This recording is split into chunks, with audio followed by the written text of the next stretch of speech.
Happy New Year's, guys. I know it's already the end of January. It's actually the last day of this month, but this is the first video in 2025. So honestly, I think I really needed this month off social media a little bit to get back to my art a bit more fresh.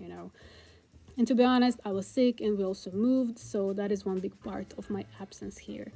And I don't really believe in New Year's resolutions. I truly just want to continue doing YouTube and drawing as much as possible. But I've also been feeling very stagnant in my art. I was stuck in my comfort zone of doing the same thing repeatedly. So for this year, let's get out of the rut, okay? And that is what you'll see me do in this video.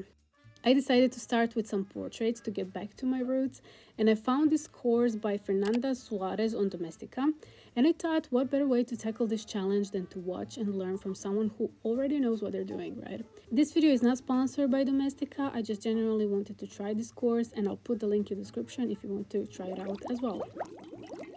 So the best way to learn from someone is to steal their process. So what I actually mean by that is you need to study their work. Or in other words, copy it, but not just mindlessly copy paste from someone, finish it and then claim it as yours, but try to understand the whole process behind it and how you can implement the same things in your own work. So at first I wanted to choose my references and follow along with my sketch, but then I thought it'd be better if I just followed up with the course, did the same steps and saw how much I could actually learn from it. So I could have just traced the sketch and practiced painting because the whole course is actually about painting portraits. But I wanted to push myself a little bit to see how much I forgot or didn't forget. And to be honest, at the beginning, I thought I completely lost my anatomy knowledge that I ever known. But my muscle memory was like, I think I know what I'm doing. So yeah, I skipped a little bit of the sketching process because that was really long and painful for me. So you can see I broke it down into messy sketch, then you'll see some refining, and then you can see actually the final sketch when I'm refining the lines. Even though looking at this playback now, I can see and I can tell you how insecure I was about this sketch. But yeah, you see this painting process sped up 3 times, but this was very slow progress for me.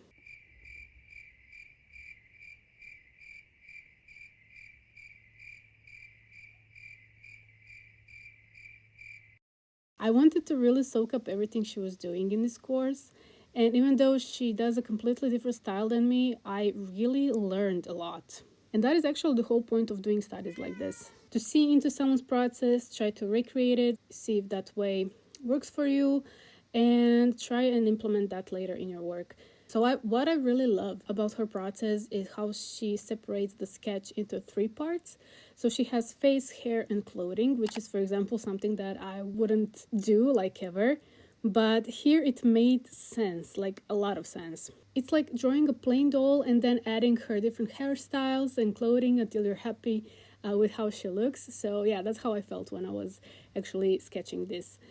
By the way, if you like this sketching brush that I'm using right now, you can download it for free in my coffee shop. This is just a little promo, but it's free. Go check it out. Okay, so the next step was adding base colors. And at first I thought she would paint the whole painting in grayscale and then turn it into colors, but she just added a base for these 3 parts in different value ranges. And I've been thinking lately that I should probably start doing that and practicing values more. I actually think we all should practice values more, okay? And another thing that I took from this course is layer organization. I liked how she kept it simple and grouped. And even if you do this from the beginning, it's easier to keep it organized through the process. I usually find myself in a mess of a layer panel, and then I want to organize them in the middle of the process, so I lose a lot of time on that. Okay, as you can see, I'm painting everything on the same layer for each part, which is another thing that I don't usually do. And let me tell you, this was the biggest challenge of all, trusting the process. I watched the whole course first and then tried to recreate it, so I knew what to expect.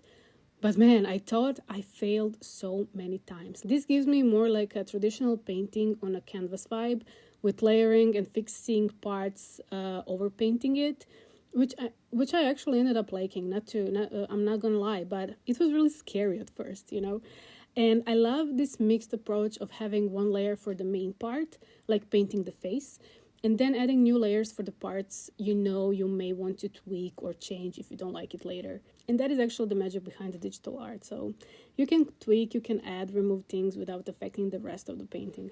But let's now talk a little bit about the ugly stage. Oh my god, to me it felt like I'd been in the ugly stage for ages. I couldn't figure out what was wrong, were the values wrong, anatomy, too many details, the big forehead. And in the end, I spent the most time adjusting the eyes and making it right. And yes, I cut those parts out of this video because that would be just too much of me just going back and forth. I just want to let you know that the struggle was really long and real for me. But if you came this far in the video, you're awesome. Put a sun emoji in the comments if you're still here. Yeah, put a sun emoji in the comments to see who actually got through. But yeah, let's now talk about the comfort zone. Oh my god. So yeah, I've been stuck in one since the end of 2023. Yeah, it's been a long time, and I have attempted to get out of it a few times, but I always kind of failed. And here's the thing that I believe was the reason. I was simply afraid of failure. So that fear kept me in my comfort zone of doing the things I knew I was good at. And yes, I can say I improved my 3D painting skills, but that was also because I was doing that the most of the time, and because that was part of the work I did for clients as well. So I was pretty occupied with 3D, with painting 3D models. But when it came to sit down and do something for myself, I just completely lost it. I was afraid to do something wrong and bad because I only had this limited time for myself, you know. And to be the most honest ever, at the end, I'd rather did nothing, like ništa. Not even a sketch, like nothing. So in my head, everything had to be perfect and representable enough. And this may sound a little bit dramatic, but feeling creatively crippled is really draining. And especially when you love doing art the most. So yeah, that was really bad. Like the circle of bad feelings about your art and yourself as an artist. So yeah, I know if I want to improve my skills, I need to step out of my comfort zone, struggle for a bit, but enjoy in the end. It doesn't sound fancy and something I can achieve fast, but I know the end result is worth it, you know. I spent so much time overthinking, planning, scheduling that I just ended up feeling overwhelmed, and I kind of got sick of that, you know. So I want to create at my own pace. I want to reach my goals and keep learning, see where all this can get me. But if you're also feeling stuck at the moment, I encourage you to find the subject you always wanted to learn, do some research, and just throw yourself into the fire. Like, this course really helped me to get back into painting and drawing, and I also learned very cool new techniques that I believe will help me in my future work. So if you also need someone's help to push you a little bit, that is also fine. Watching a YouTube tutorial and following through, watching a course, if you can afford it, of course, or simply asking for feedback in art communities like we have in the Sketch Club on Discord. Yeah, feel free to join and share your struggles, your art, current projects, ideas. And I believe by sharing the struggles and process with others, we can all connect and help each other in the end. So yeah. Whew, okay, the whole point is simply to get the courage and start chasing your dreams. Despite how much I love doing game art and UI design for games and 3D hand painting, I also truly enjoy painting, like 2D painting on a canvas in Photoshop or other digital software. So my biggest goal was actually to get to the level of splash art artists. But again, that kind of fell behind because of all of the reasons I mentioned previously. So yeah, I want to know, what are your art goals? What do you want to achieve with your art? And what is the reason that's holding you back? Let me know, let's talk about it and help each other at the end. So this video was not meant to be about my painting process through this course. I just wanted to share with you my current thoughts, show you what I've been doing lately and what my plans are for the future. But I hope you enjoyed this time-lapse of the process as well as this spontaneous chit-chat. I honestly think she turned out okay. I'm happy, actually. When I was just starting, I didn't think I could finish her, honestly. It seemed too much and too advanced for me.